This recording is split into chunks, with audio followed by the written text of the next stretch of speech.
అంటే మీ మనసు అమ్మ మంచోడే కదా కిడ్నాప్ ఎందుకు చేసిండమ్మా చెప్పండి క్రియేట్ చేసిర్రు క్రెడిట్ కోసం చేసిర్రు ఆయన నకరకలు ఇంట్లోనే ఉన్నాడని మాట్లాడారు నేను కూడా కిడ్నాప్ చేయలేదు తర్వాత ఏమన్నా అడుగు నాకు తెలియదు అంటున్నాడు ఆయన ఎలాంటి వార్నింగ్లు వచ్చినాయి ఏం జరిగింది నాకు వార్నింగ్లు ఏం రాలేదు మా ఆయనని కిడ్నాప్ చేసిన తర్వాతనే నాకు ఇది ఏం జరిగింది అసలు ఏం జరగబోతుంది ఎలాంటి వార్నింగ్లు వచ్చినాయి ఏం జరిగింది నాకు వార్నింగ్లు ఏం రాలేదు మా ఆయనని కిడ్నాప్ చేసిన తర్వాతనే నాకు ఇది చాలా సీరియస్గా అనిపించింది కనీసం మానవ విలువలు మర్చిపోయి అతను కిడ్నాప్ చేసి మా మనుషుల మూత్రం బట్టి గ్లాసులో మందు అది తాగడం అంటే ఏహమైన విషయం ఇలాంటి సమాజంలో ఇవన్నీ నిరంకుశత్వ పాలనలోకి పోతుంది నైజాం కాలంలో లేము కదా మనం స్వాతంత్రాన్ని సాధించుకున్నాం తెలంగాణను సాధించుకున్నాం తెలంగాణ సాధించినాక 14 సంవత్సరాల తర్వాత కూడా మనుషుల విలువలు కోల్పోయి మనుషుల మూత్రం పట్టించి కిడ్నాప్ చేసి భయానక పరిస్థితిలో వాళ్ళ మూత్రం తాగాల్సి వచ్చింది ప్రాణ భయంతో మీకు ఎప్పుడు తెలిసింది విషయం కిడ్నాప్ చేశారు ఎడ్యుకేటెడ్ పర్సన్ టీచర్ని కిడ్నాప్ చేశారని మీకు ఎప్పుడు తెలిసింది ఎలా తెలిసింది 9:30కి తెలిసింది సార్ ఊళ్ళో వాళ్ళే కిడ్నాప్ గిరి నెంబర్ అప్పుడు నామినేషన్ వేయడానికి మేము ఎల్లమ్మగూడెం రావాలి కార్ కిరాయి మాట్లాడడానికి వెళ్ళిన భర్త 9:30 దాకా రాకపోవడంతో నీళ్లు వేడి చేయి నాగలక్ష్మి అనే క్రమంలో అట్లా నాకు అప్పుడు గ్రామస్తులు వచ్చి నన్ను సహకారంతో మంత్రి భూపాల్ రెడ్డి సార్ని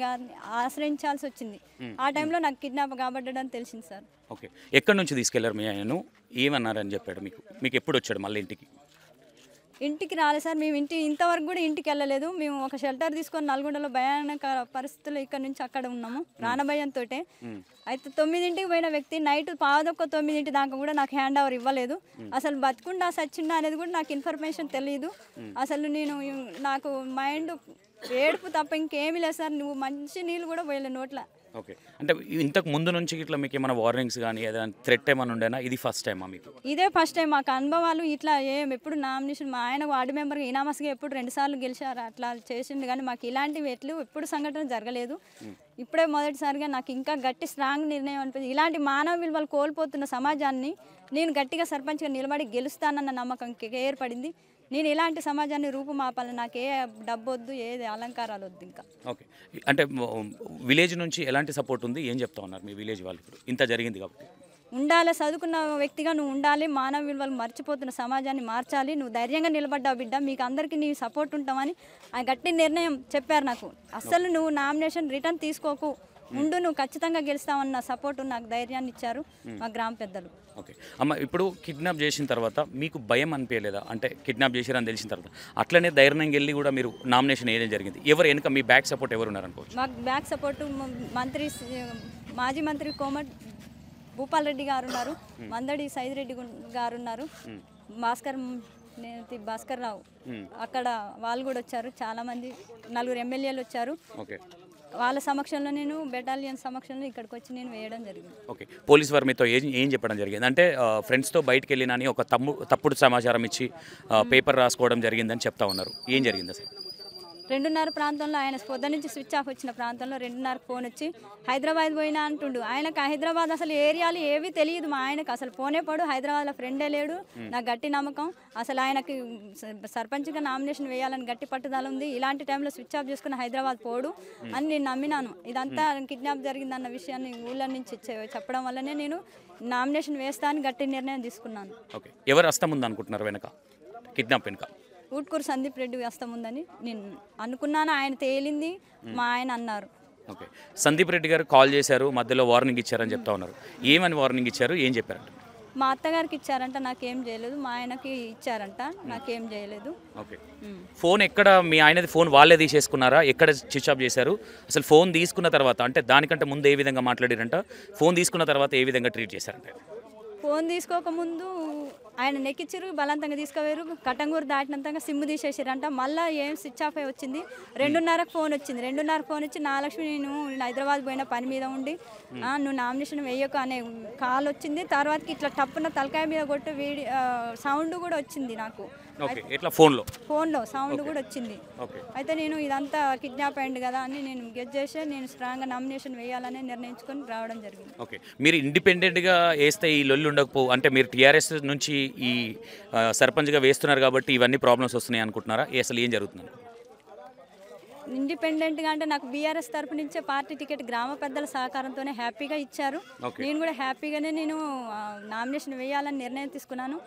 నాకు ఇవన్నీ మానసిక ఒత్తిడి ఇవన్నీ నాకు లేదు, ఆయన ఇనామస్గా గెలవాలి కోమటిరెడ్డి సహకారంతో. నేను వాళ్ళ అమ్మ కూడా నేను ఇక్కడ నామినేషన్ వేస్తుంటే అన్నది గట్టిగా, నా ఎమ్మటి ఊట్కూరు సందీప్ రెడ్డి ఎంపీటీసీ ఉన్నారు, మాజీ ఎంపీటీసీ, ఆయన స్వయంగా ఆయనతో అంటూ నువ్వు కోమటిరెడ్డి ఇనామస్గా నా కొడుకుని చేస్తావు, నువ్వు ఎందుకు వచ్చి చేపిస్తున్నావు రా ఆమెతోటి అని తిట్టింది. అందరు విన్నారు. సిఐ ఎస్ఐ గారు ఉన్నారు. అప్పుడు మా ఆయన లాగింది ఎస్ఐనే. ఓకే, కోమటిరెడ్డి వెంకటరెడ్డి గారికి మీకేంటి గొడవలు, ఆయన ఎందుకు ఇన్వాల్వ్ అయ్యింది అనుకుంటున్నారు? మాకు అసలు ఆయనకి ఎలాంటి గొడవలు లేవు సార్. మేము అంత దూరం వెళ్ళే వ్యక్తిలే కాదు, అసలు మేము సామాన్యులం, మాకు అంత రాజకీయ అవగాహన, అంత దూరం పోయే శత్రుత్వాలు ఏమీ లేవు సార్. ఓకే, ఏమైనా థ్రెట్ ఇప్పటికి కూడా ఏమైనా థ్రెట్ ఉందనుకుంటున్నారా? ఏమైనా అంటే పోలీసు వారు మీకు ఏమైనా హామీ ఇచ్చారా? ఏ విధంగా ఉంది ఇప్పుడు? హామీ ఇచ్చారు, రక్షణ కల్పిస్తాం అన్నారు, కానీ అది ఇంతవరకు ఫామ్ కాలేదు. మేము ఇంట్లో ఉండే పరిస్థితి లేదు, మేము షెల్టర్ తీసుకొని నల్గొండలో ఉండాల్సి వస్తుంది. మా ఇంట్లో మేము ఉండే పరిస్థితి లేదు. ఇప్పుడే ఇలా ఉందంటే పోలీసులు సిఐ సమక్షంలో మాకు నామినేషన్ పత్రాలు గుంజుకుంటున్న సందర్భంలో మేము భయానికి గురైనాం. అలాంటి టైంలో 5 సంవత్సరాలు పరిపాలన కొనసాగించాలి, ప్రచారం చేసుకోవాలన్న భాగంలో కూడా మాకు ఇబ్బందులు ఎదురవుతే ప్రాణహాని ఉందని భయపడుతున్నాం. ఓకే, గెలుస్తానన్న నమ్మకం ఉందమ్మా? నాకు ఖచ్చితంగా ఉంది సార్, 100% ఆయనంతటా ఆయన ఇంత పెద్ద ఇష్యూ చేసుకున్నాడు. కిడ్నాప్ చేయడం, మూత్రం తాగించడం, ఆయనంత పతనానికి ఆయన చేసుకున్నాడు అంతే. ఓకే, మూత్రం తాగించారని మీకు ఎప్పుడు చెప్పాడు? ఇంటికి వచ్చిన తర్వాత పోలీస్ స్టేషన్లో కొన్ని పోలీస్ స్టేషన్ వీడియోలు కూడా బయటకు వచ్చినాయి. అక్కడ మీరు చెప్తా ఉంటే కూడా పోలీసు వారు దోస్తులతో బయటకు వెళ్ళినా అని పేపర్ రాసివు అనే విధంగా, అంటే మీరు ఆల్రెడీ కంప్లైంట్ ఇచ్చారు అని చెప్తా ఉన్నారు. అంటే మూత్రం విషయంలో మీకు ఏం చెప్పడం జరిగింది మీ ఆయన? నాకు పర్సనల్గా చెప్పలేదు, మేము డైరెక్ట్ పోలీస్ స్టేషన్కి పోయినాం. మంత్రి భూపాల్ రెడ్డి సార్ గారు, మాజీ సైదిరెడ్డి, మందడి సైదిరెడ్డి, వీళ్ళందరి సమక్షంలోనే, నలమోతు భాస్కర్ రావు, వీళ్ళందరి సమక్షంలో డైరెక్ట్ తిప్పర్తి స్టేషన్ పోతే మా ఆయన అక్కడ ఉన్నాడు.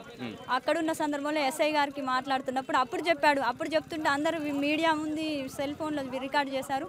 అప్పుడు విన్నా, అప్పుడు గుండెలు పలిగిపోయింది. మాకైతే ఇంకా చాలా ఇబ్బందిగా అనిపించింది. ఓకే, మీరు పోలీస్ వారిని క్వశ్చన్ చేయడం జరిగిందా? ఎందుకు సార్, అంటే కిడ్నాప్ చేస్తే మీరు ఎందుకు దోస్తులతో వెళ్ళిండని చెప్పడం, అంటే రాపి ఇచ్చే ప్రయత్నాలు చేస్తున్నారు, ఎందుకు మీ వెనక ఎవరున్నారని అడిగే ప్రయత్నం ఏమైనా చేశారా? సార్ అడిగాడు, మంత్రి గారు అడిగితే ఆయన లేదమ్మా లేదు అని కాగితాలు ఎంటీ పేపర్ మీద సంతకాలు పెట్టలేదని అంటున్నాడు. అది ఎంతవరకు కరెక్ట్ కాదని అక్కడ ఉన్న వాళ్ళు చూసి మాట్లాడారు. ఓకే, ఏమైనా అదే కాలుకు దెబ్బ తాకింది అని చెప్తా ఉన్నారు, అంటే కొట్టారా లేదంటే ఏ విధంగా తాకింది? అయితే ఒక రోజు పడ్డాడు, స్కూటీ మించి పడితే ఆ గాయాలు మానేది, పక్క ఏలు గాయం మానే దాని మీద కాలు ఇట్లా కూర్చున్న సందర్భంలో బూట్లతో తొక్కుకుంటూ కడుపులో గుచ్చుకుంటా మందు ఉచ్చదామని ఇంకా పెడుతున్నారంట. అది గాయం, తిడతా ఉన్నారు వాళ్ళు, రక్తం బ్లడ్ కారుతుంది అన్నట్టు. ఇంకా ఇక్కడ చెయ్యి కూడా దెబ్బలు తాకినాయి, కొట్టిరట, మాది కావిలిపోయింది.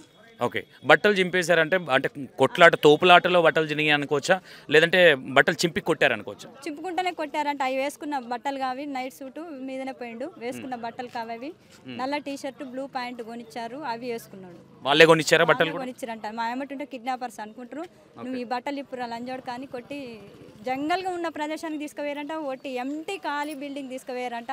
నువ్వు ఇలా బతికి బయట పడతావరా, నీ పెన్లో నామినేషన్ వేస్తే నువ్వు పటేల్కి ఎదురుపోతావరా, ఆయన బ్యాక్గ్రౌండ్ ఏంది, నడువులనే నరికిండు సర్పంచ్, నువ్వెంత నీ బతికేందుకరా అన్నాడంట. ఇప్పటికీ మీరు ఏమనుకుంటున్నారు, అంటే మీకు థ్రెట్ ఉందనుకుంటున్నారా, పర్లేదు మా వెనక సపోర్ట్ ఉందనుకుంటున్నారు? ఖచ్చితంగా ఉందనుకుంటున్నాం సార్. మేము ఇంకా పోలీసులనే ఆశ్రయించినప్పుడు ఇంకా మాకు సెక్యూరిటీ కల్పించకుండా, మా ఇంట్లో మేము ఉండకుండా ఎక్కడనో షెల్టర్ కోరి మేము 4 పిల్లలతో 4 రోజులు ఉండాలంటే ఎట్లా సార్ అసలు? ఓకే, మీరు నామినేషన్ అంటే ఈయన కిడ్నాప్ చేసిన తర్వాత నామినేషన్ వేశారు కదా, మీ వెనక ఎవరు ఉండే అప్పుడు నామినేషన్కి? అంటే భయపడతా ఉంటారు ఎవరైనా, హస్బెండ్ కిడ్నాప్ అయ్యారంటే భయప్రాంతాలకు గురవుతారు కాబట్టి ఏ విధమైన సపోర్ట్ ఉండే మీరు? అంటే కిడ్నాప్ అయినరని తెలిసిన తర్వాత నామినేషన్ వేశారా? నామినేషన్ వేసిరు కాబట్టి మీ ఆయన వదిలేశారు అనుకోవచ్చా? కిడ్నాప్ అయిన తర్వాతనే బయలుదేరదాం అన్న క్రమంలోనే కిడ్నాప్ చేయబడ్డాడు నా భర్త. నేను సహకారం ఎస్పీ ఆఫీస్లో వెళ్ళాను, ఎస్ఐ గారిని సిఐ గారిని కలిసిన. మళ్ళీ తర్వాత చూద్దాం పామ నామినేషన్ అయిపోతుంది అన్న టైంలో నేను కంచర్ల భూపాల్ రెడ్డి సార్ని ఆశ్రయించాను. టికెట్ తీసుకున్నాక మళ్ళీ వెనకపోతే బాగుండదని ఆశ్రయించాను. మళ్ళీ వీళ్ళందరి సహకారంతో నేను ఇక్కడికి వచ్చి వేయడం జరిగింది. ఓకే, మీ ఆయన అంటే చంపేస్తామని బెదిరించిన వాళ్ళు ఏమనుకుంటే ఎందుకు వదిలేశారు? అంటే మీరు ఆల్రెడీ నామినేషన్ వేసారు కాబట్టి ఇప్పుడు ఏం చేయలేదన్న ఉద్దేశంతో వదిలేశారు అనుకోవచ్చా, ఏమనుకోవచ్చు? మా తర్వాత ఇంకో కురిశ్రవణ్ అనే వ్యక్తి ఆయన భార్యతో నేను సర్పంచ్గా నామినేషన్ వేశారు. నేను ఒక్కదాన్ని వేస్తే వాళ్ళ సందీప్ రెడ్డి భార్య గారు ఒక్కలే వేశారు. ఇంకా ఆమెకు నాకు పోటీ తప్ప ఇంకా ఈమె అనుకున్నాడేమో.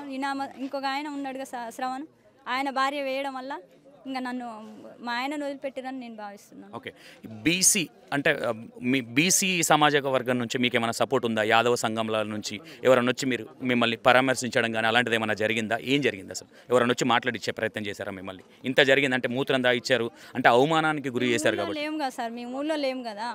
మేము 4 రోజుల నుంచి నామినేషన్ వేసింది బదులు భయంతో మేము నల్గొండలో ఉన్నాము.